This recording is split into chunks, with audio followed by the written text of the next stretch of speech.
गोरक्षा दल प्रदेश अध्यक्ष आचार्य योगेंद्र ने सर्किट हाउस नूह में गो तस्करी व गो हत्या के नए नए तरीकों को लेकर प्रेस वार्ता की। क्या कुछ पत्रकारों से बातचीत में कहा, देखिए पूरी रिपोर्ट। मैं आचार्य योगेंद्र महाराज, अध्यक्ष गोरक्षा दल हरियाणा, आप सभी पत्रकार बंधुओं का यहाँ पहुँचने पर सर्किट हाउस नूह में स्वागत है। और आज की प्रेस वार्ता का जो मुख्य उद्देश्य हमने रखा है, ये रखा कि बहुत लंबे समय से जो गो तस्करी की बात में चलती थी और गो तस्कर जो थे वो पुलिस को भी झांसा दे करके, गोरक्षकों को भी झांसा दे करके अपने तरीके बदलते रहते थे।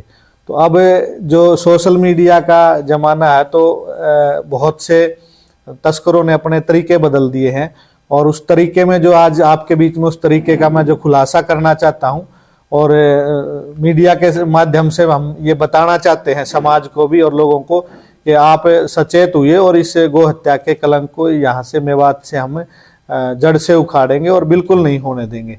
तो इसमें जो है कि ऑनलाइन बुकिंग करके गो तस्करे और अपने जो ट्रांसपोर्ट के भाई होते हैं, जो बेचारे अपना व्हीकल चला करके, जैसे छोटा हाथी है और संसाधन जो होते हैं किसी भी मवेशी को, जानवर को ढोने के लिए, तो वो अपना गुजारा करते हैं, परंतु वो एक बार फंस जाते हैं तो उसका पूरा संसाधन भी और उसका जीवन भी खराब हो जाता है। इन लोगों का जो तस्कर है, इनका कुछ बिगड़ता नहीं है। वो इसको ऑनलाइन बुकिंग करते हैं, ऑनलाइन बुकिंग करने के बाद वो उस लोकेशन पर उसको बुलाते हैं और भाड़े के रूप में उसको ज़्यादा पैसे देते हैं और उसको लोकेशन पे गाय चढ़वा करके उसके अंदर, और फिर यहाँ मेवात की लोकेशन डालते हैं। उस लोकेशन पर वो रात को रातों रात आता है और उससे वो गाय उतार करके पैसे देकर उसको वापस भेज देते हैं। रास्ते में यदि पुलिस को या गोरक्षकों को मिल जाता है तो उसके पास कहने के लिए कुछ भी नहीं है। उसके ऊपर मुकदमा होगा, उसका व्हीकल इम्पाउंड हो जाएगा थाने में, और लेकिन उसके पास जवाब नहीं है। वो इतनी ही बात कह पाता है कि जी मेरे को तो मेरी बुकिंग की थी, किसने करी थी, कोई नाम नहीं है। समाज में अधिक से अधिक फैलाना, ये आज की प्रेस का हमारा उद्देश्य था कि भी ऑनलाइन जो गो तस्करी शुरू होगी उसको बंद किया जाए। दूसरा, मैं आपके बीच में निवेदन करूं कि अब जो गो तस्करी का जो मैटर था वो अब मेवात के अंदर बहुत सारी लगाम लगी है। हम लोग पहले डीसी साहब से मिले थे तो उसमें हमने एक बात रखी थी कि जो गाय पालते हैं मेवात के अंदर, कोई 20 गाय पाले हुए, कोई 25 गाय पाले हुए हैं, तो उनमें से गाय कब उन्होंने बेच दी, काटने के लिए बेच दी या किस कार्य के लिए बेच दी, उसका कोई लेखा जोखा नहीं रहता था। तो आज उसमें टैगिंग हुई थी। टैगिंग होने के बाद उसका फिर उसमें जो दोबारा जो जिन्होंने गाय या कोई पशु पाले हैं उसका रिकॉर्ड फिर नहीं है। तो आज हम डीसी साहब से मिलकर के, हमारे गौ सेवा आयोग के सदस्य सुरेंद्र आर्य जी बैठे हैं, गौशालाओं के प्रतिनिधि बैठे हैं, तो हम आज डीसी साहब को कहेंगे कि इस काम को सुचारू रूप से करवाना चाहिए और मेवात में रिकॉर्ड होना चाहिए कितनी गाय है, कितनी गाय आई है। दूसरा, मैं निवेदन रखूं आपके पास सामने कि जो तस्करी रोकने की जो पुलिस प्रशासन की कार्रवाई होती थी, तो हमारे आज यहाँ पर नूह में जो हमारे एसपी साहब हैं नरेंद्र विजारनिया जी, मैं पिछले महीने उनसे मैंने एक बैठक की थी, उसको आप लोग कुछ मीडिया के लोगों ने उसको छापा भी था और चलाया भी था। तो मैंने उनसे कहा था कि इस तरीके से गाय की तस्करी रोकी जा सकती है। हम आपका सहयोग करेंगे, जितने भी गोरक्षा दल हरियाणा के सदस्य हैं और भी धार्मिक गो भक्त संगठन है। तो उन्होंने तुरंत कहा कि हम हर बात को लेकर के और हम विचार को लेकर के यहाँ से गो हत्या बिल्कुल बंद करना चाहते हैं।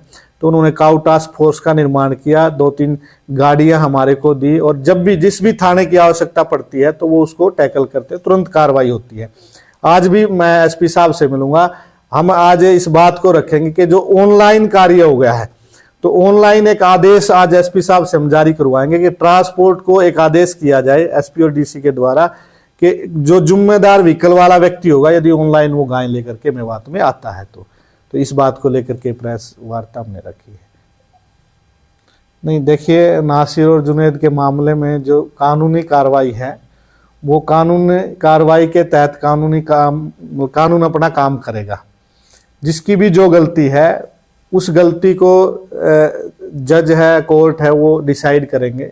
मैं आपको यूं कह दूं कि उनकी गलती थी, उन्होंने ठीक किया, उन्होंने अच्छा किया, उन्होंने बुरा किया, तो हमारे कहने से वो बदलना नहीं है। लेकिन हम समाज में एक मैसेज जरूर देना चाहेंगे मेवात के लोगों को। चाहे मेवात में मुस्लिम धर्म को मानने वाले लोग भी हैं, हिंदू धर्म को मानने वाले लोग भी हैं, और भी लोग हैं।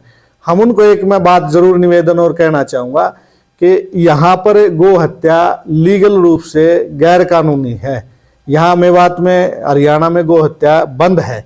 तो यदि आप गो हत्या करेंगे उसके लिए हम लोग भी प्रयास करेंगे, क्योंकि हम एक धार्मिक एनजीओ हैं और हमारा एनजीओ सरकार से अप्रूव्ड गाय के लिए है, कि गाय की रक्षा के लिए।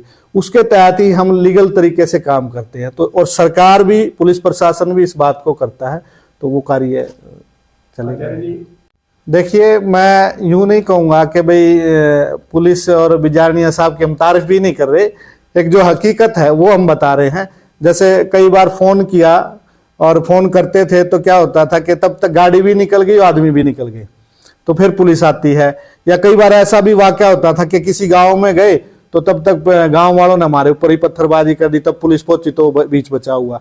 परंतु आज तारीफ की बात नहीं है। आज हमारे को जो हमारे एसपी है बिजारनिया साहब, उनने सख्त रूप से निर्देश किया, पूरी एसएचओ को बुला के मीटिंग करी थी हमारे साथ, कि भाई बाद में नहीं, जैसे ही गोरक्षा के लिए कोई भी आपके सामने आदमी आता है तो आपने सीधा ये कहना, हाँ जी बताओ कहाँ चलना है।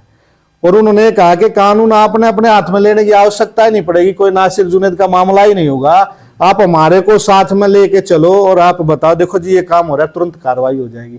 तो इसलिए मैंने उनके बारे में ये बात रखी है कि आज ये चीज है। अंतिम सवाल है, गोरक्षा दल, देखिए आपका प्रश्न एक प्रेरणादायक भी है, ये बात आपकी अच्छी है।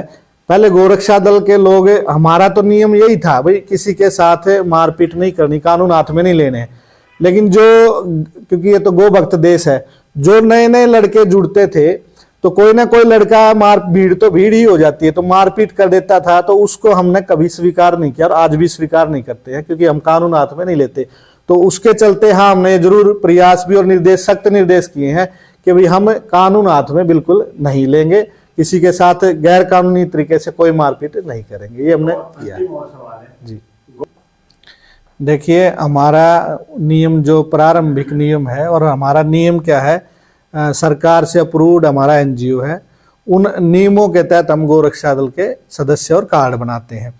उसके जो आपने बात रखी है कि भी कोई भी व्यक्ति आकर के आपका सदस्य बन जाए और वो गलत काम कर दे, किसी भी व्यक्ति को लिखा हुआ तो रहता नहीं कि भी इसका क्या वो है, परंतु फिर भी जैसे आपने मोनू मानेसर का नाम लिया, तो जैसे कई घटनाएं हुई, तो लगभग 1 वर्ष पहले से मोनू मानेसर बजरंग दल में चला गया था, और गोरक्षा दल के लिए हमने सभी को हिदायत थी, उनके लिए नहीं, कि भी कोई भी आदमी गलत काम करते हुए इस तरह से ऐसी छवि को इंजाम नहीं देगा। तो हमने तो जो कार्ड बनाने की, सदस्य बनाने की जो मुहिम है, पुलिस उसको वेरिफिकेशन नहीं कर सकती, क्योंकि पुलिस के पास लीगली अथॉरिटी या हम उसको आदेश करें या वो हमारे करें। हमारा एनजीओ है, सरकार ने कानून बना के भी आप जो आपने गोरक्षकों के कार्ड बनाएंगे आप बना सकते हैं। तो हम खुद ही उसका अब विश्लेषण करते हैं, ये लोग कहाँ से है, क्या ये काम भी करता है, और हम डायरेक्ट भी नहीं बनाते। हम उसको ये कहते हैं कि पट्टी करता है, चारा डालता है, उसके प्रति श्रद्धा है, या वैसे वो झगड़े के तहत से जुड़ना चाहता है, तो वो हम जरूर संशोधन करके काम करते हैं। नहीं, देखिए उस चार्जशीट में तो बहुत सारे गो भक्तों के नाम हैं, और हमारा संबंध उनसे, क्योंकि वो तो थे ही गोरक्षा दल के ही हैं, तो हमारा संबंध कोई खत्म नहीं हुआ है। वो तो हमने ये कि भी उसमें कोई दोषी हमारे जो लोग हैं वो नहीं है उस प्रकार से। तो हम गाय की रक्षा के लिए हमारा संबंध है, किसी हमें अपराधी के तरफ खड़े होकर के हम ये चीज करना चाहें कि नहीं उनको नहीं पकड़ने देंगे, नहीं छोड़ने, ऐसा नहीं है। जो गो भक्त है हम उनके साथ खड़े हैं।